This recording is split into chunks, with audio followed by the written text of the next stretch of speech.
Mejor un día en tus atrios que 1000 días lejos de ti. Corazón.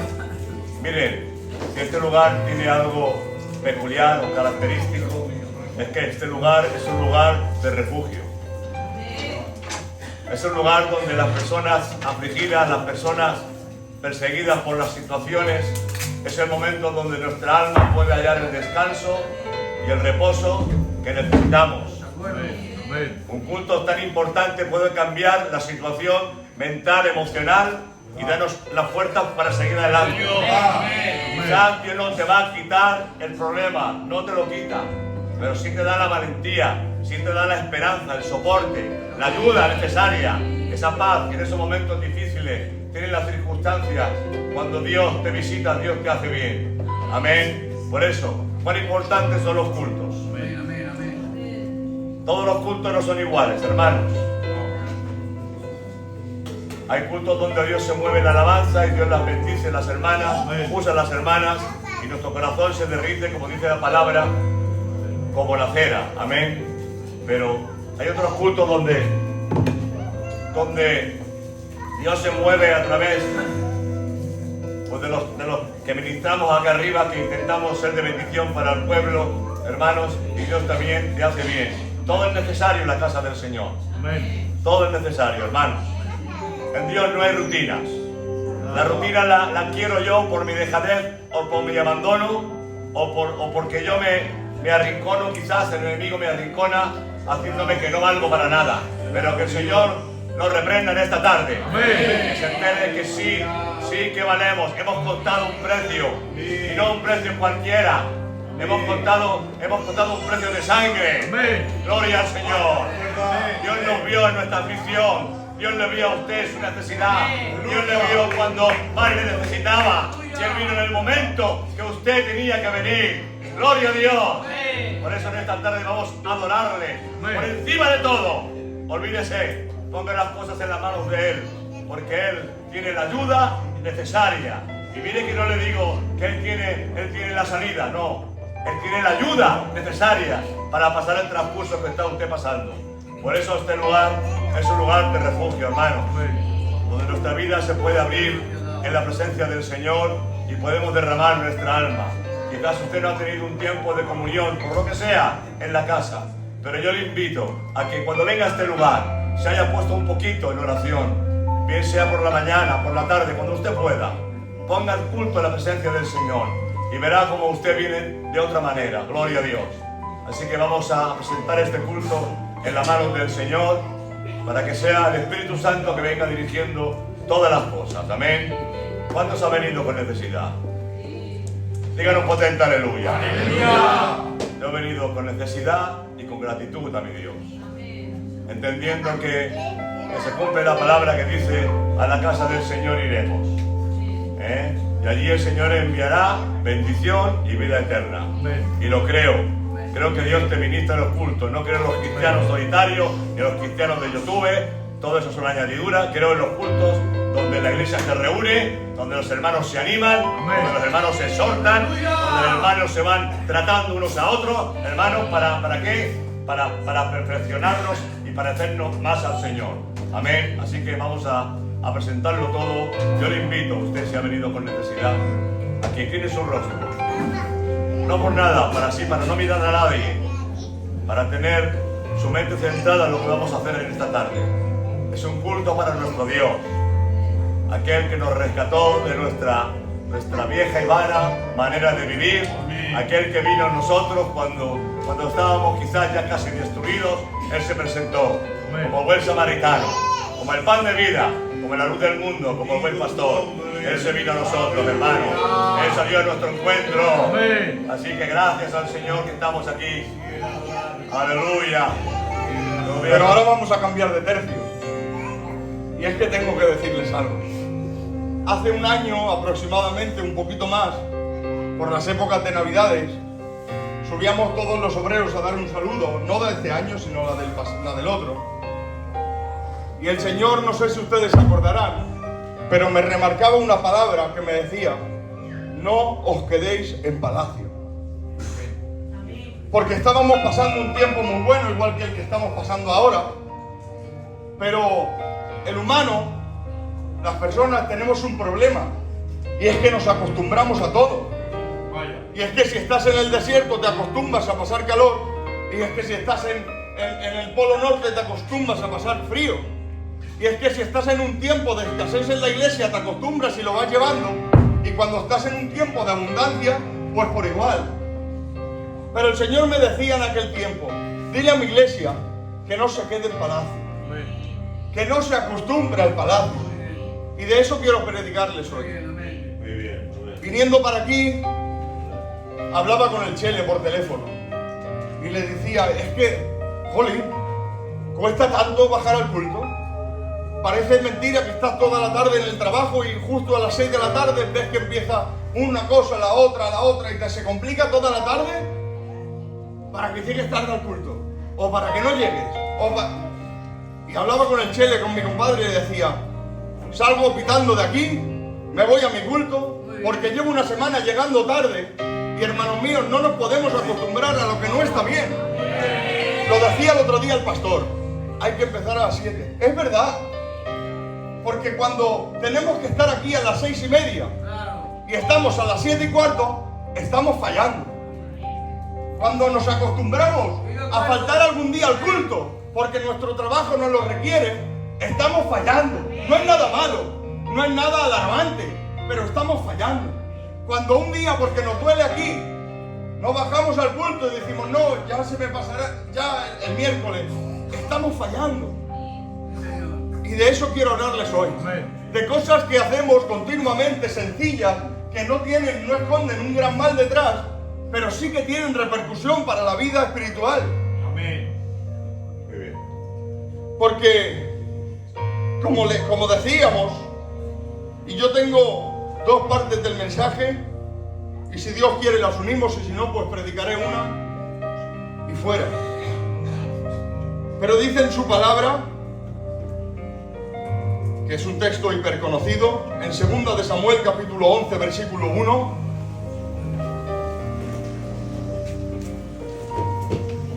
dice así la palabra: aconteció al año siguiente, en el que el tiempo en el que los reyes salían a la guerra, que David envió a Joab y con él a sus siervos y a todo Israel, y destruyeron a los amonitas y sitiaron a Rabá, pero David se quedó en Jerusalén. David se quedó en Jerusalén. Amén. Pueden tomar asiento. Gracias, Señor. En el tiempo en el que salen los reyes a la guerra, David se quedó en Jerusalén. David se quedó en palacio. A simple vista, Emilio, el hecho primero, el cual nos dice en su palabra, no es tan alarmante, no es tan preocupante. Un rey quedándose en su palacio. Es verdad que había un tiempo en el que los reyes salían a la guerra. Bueno, ese día su trabajo se lo requería. Ese día le dolía aquí, como hemos dicho. Ese día, pues pasó por alto el ir a la guerra y se quedó en palacio. Y ustedes ya saben la historia, por eso no quiero entretenerles más de la cuenta, porque también la hora es avanzada, así que vamos a ir rápido. Pero no está haciendo nada malo. Aparentemente simplemente se ha quedado en palacio. No ha hecho nada más. Pero el quedarse en palacio ha traído unas consecuencias a su vida que si hubiera estado donde le tocaba, no hubiera ocurrido. Por lo cual vemos que no es nada malo el hecho primordial que nos nombra, pero sí la consecuencia que tiene para su vida es algo bastante negativo. Amén. Porque, hermanos míos, como he dicho, cuando nos toca cumplir, tío, lo primero a nosotros como ministerio, y lo vuelvo a decir, llevo una semana bajando tarde. Hoy le he dicho, ya no más. Tengo que bajar a mi hora. Tengo que bajar a mi iglesia. No me quedo más por un dolor de cabeza, porque me dejan decirle algo. Cuando nuestra cabeza se ha acostumbrado más a la corona que al yelmo, tenemos un problema. Cuando nuestra mano le duele empuñar la espada porque estamos acostumbrados al cetro, corremos riesgo. Cuando nuestros pies se han acostumbrado a pisar el mármol de palacio y no sabemos pisar el barro del campo de batalla, tenemos un problema. Corremos un riesgo, el cual primeramente no estamos viendo. Pero nuestra mano ya no empuña nuestra espada. Nuestra cabeza se ha acostumbrado a la corona y no al yelmo. Y nuestros pies se han acostumbrado al mármol fino. Y tenemos un grave problema. No parece nada alarmante, pero sí lo es. Muy bien. Podemos tener consecuencias muy catastróficas para nuestra vida espiritual con cosas tan pequeñas que no parecen malas para la vida del cristiano, pero que encadenan unas consecuencias muy negativas para nuestra vida espiritual.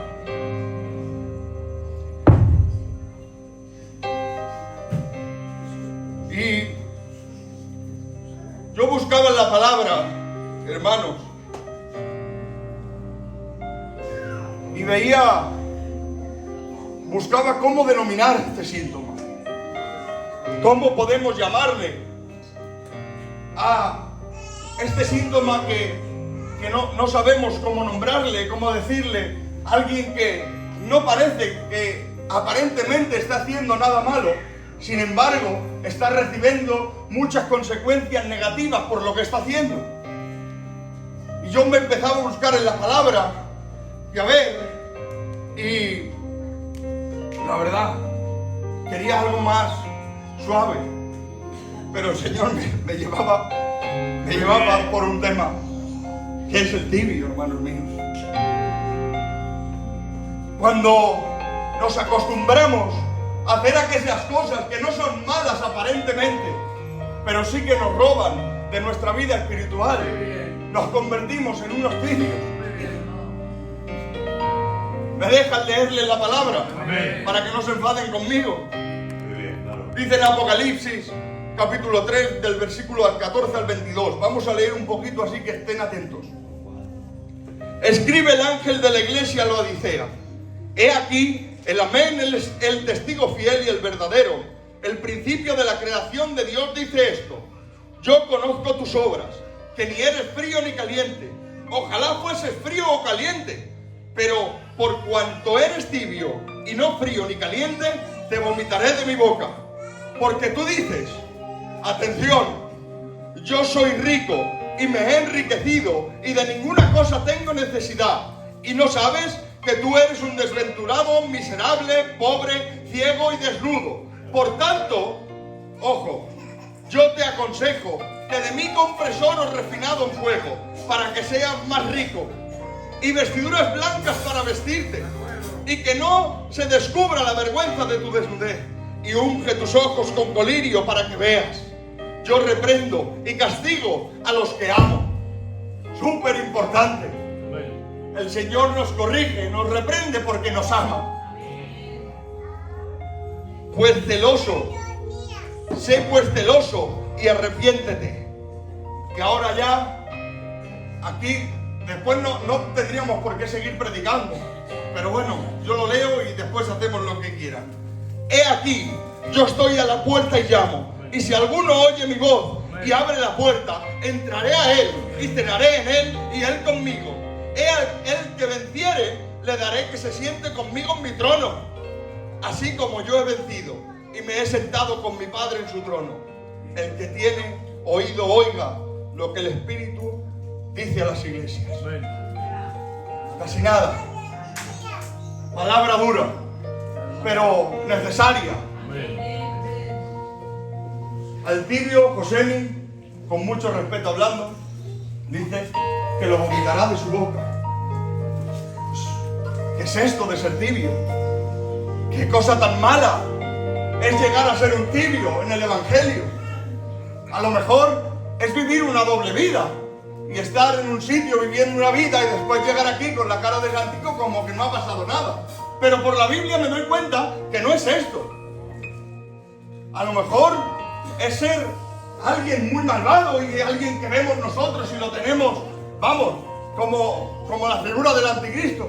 Pero es que tampoco nos dice la Biblia que sea eso, porque estaba hablando a una iglesia como somos nosotros, a una iglesia que se congregaba, que utilizaba toda la liturgia, que hacían todo lo que tenían que hacer, tal y como hacemos nosotros.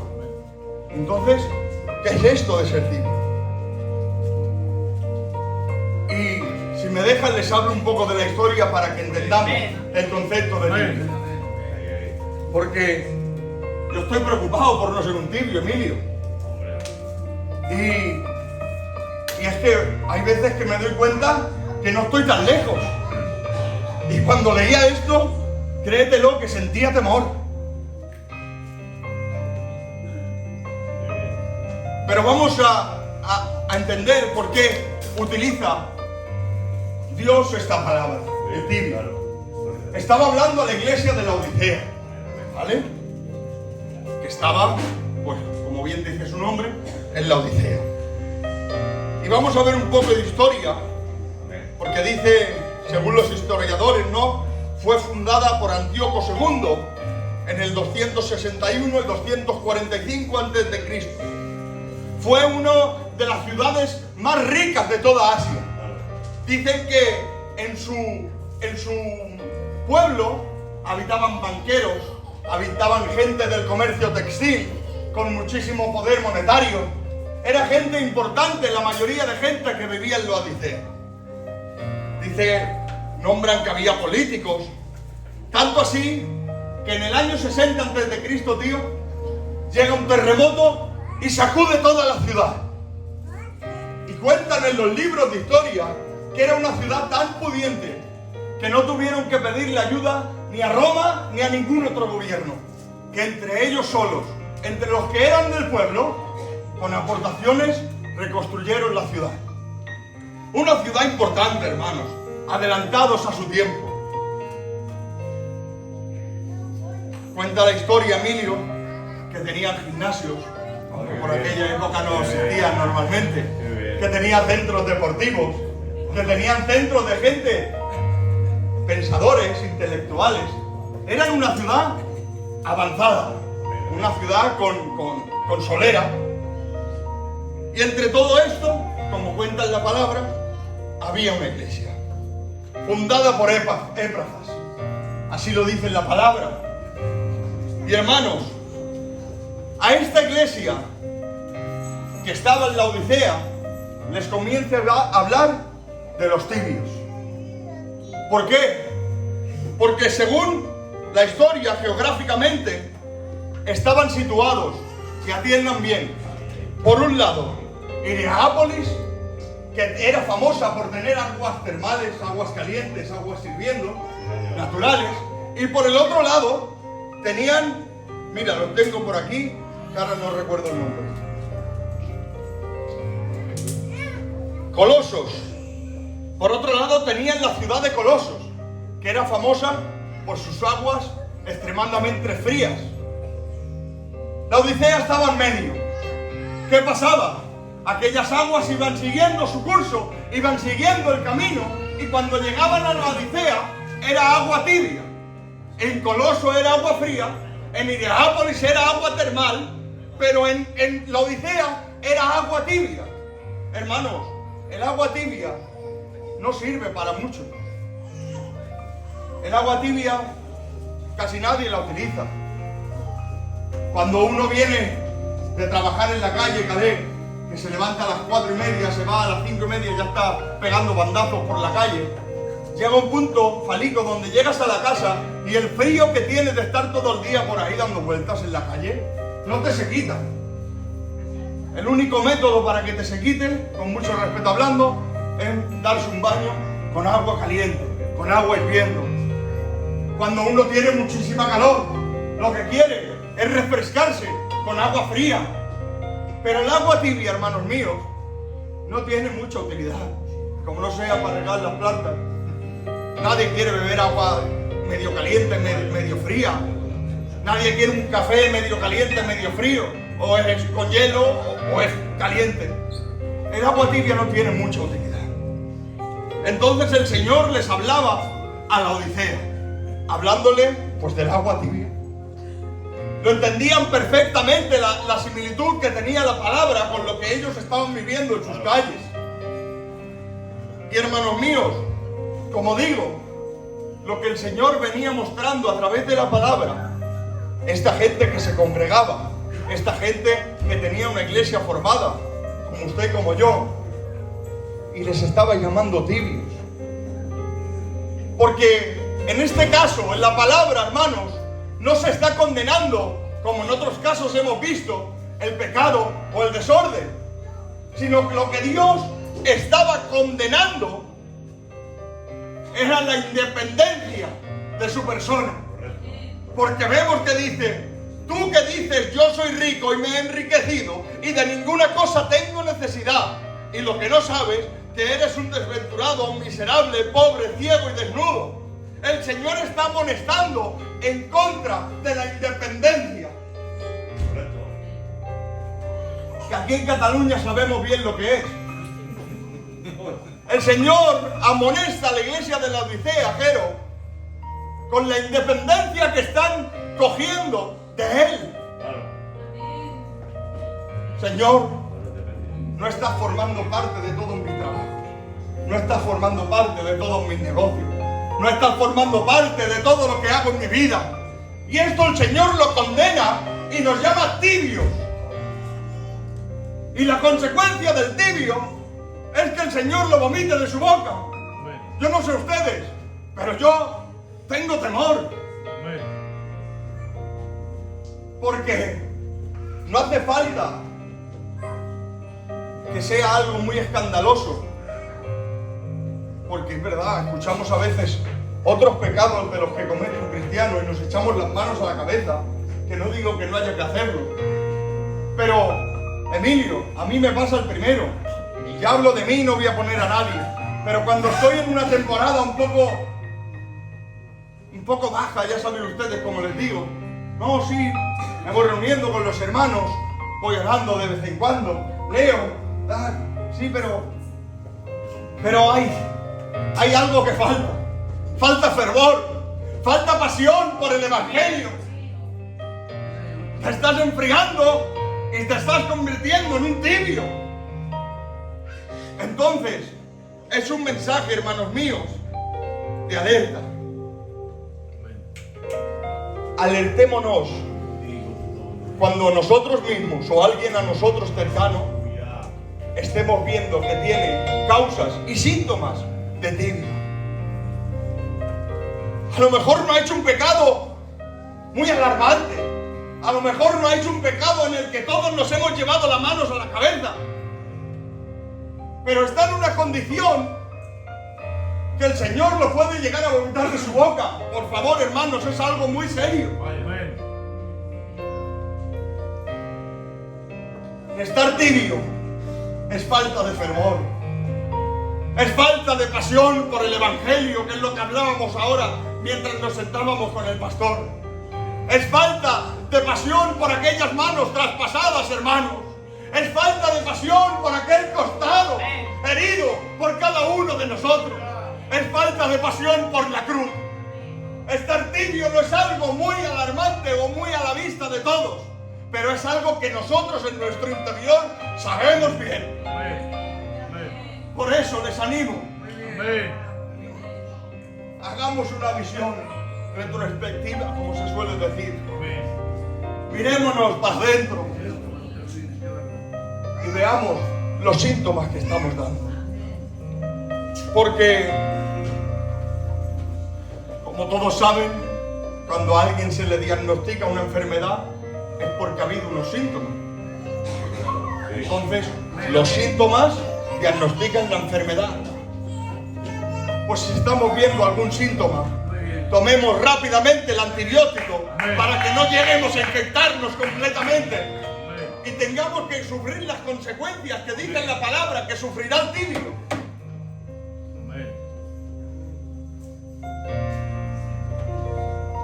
Pero si hay algo que me da alegría, y ya vamos a acabar, es que cuando Dios da una palabra dura como esta, da un diagnóstico hacia una iglesia como la Odisea de decirle: sois unos tibios. También da una receta con el antibiótico que tienen que tomar. Y dice así como hemos leído: por tanto, yo te aconsejo que de mí, no del mundo, no de tus negocios, no de tu familia, no de tus amigos, sino que de mí, del Señor, compres oro refinado en fuego para que seas rico verdaderamente, y vestiduras blancas para vestirte, y que no se descubra la vergüenza de tu desnudez, y unge tus ojos con colirio para que veas. Yo reprendo y castigo a los que amo. Sé pues celoso y arrepiéntete. Casi nada. Está dando la solución para el tibio: depender totalmente de Dios. No hay más. Depender totalmente de Dios. Compra en mí oro refinado, dando a entender su pureza, la pureza que solo tiene Él, que solo tiene el oro, el que Él nos puede ofrecer, no el que nosotros podemos alcanzar con nuestros medios, con nuestra sabiduría. Vístete con vestiduras blancas, hechas por mí, no por las de este mundo. Colirio, para que tus ojos vean. Es que si nos metiéramos en historia es precioso, porque cuenta la historia que en la Odisea tenían la fábrica de colirio más grande de todo el mundo por aquel entonces.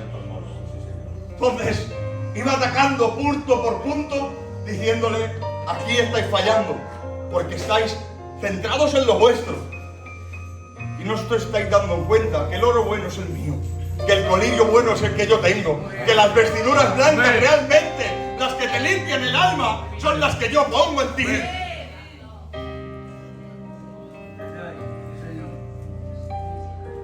Por eso, hermanos míos,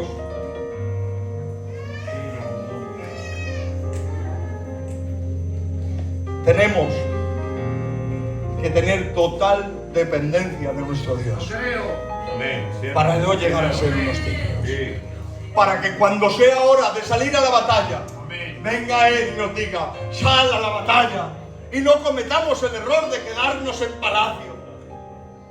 Porque hay un texto que me encanta, que dice: apagaron la violencia del fuego, escaparon de los filos de las espadas, siendo débiles, fueron hechos fuertes en batalla. No fueron hechos fuertes en palacio, no fueron hechos fuertes en nuestros quehaceres, no fueron hechos fuertes en nuestros negocios, en nuestra familia o en nuestras amistades, sino que se hicieron fuertes en batalla, luchando, empuñando la espada, llevando el yelmo en vez de la corona, llevando la armadura en vez del manto real. Tenemos que volver a la batalla. Tenemos que ver que realmente peligra de nuevo nuestra vida para darnos cuenta que únicamente dependemos de Él.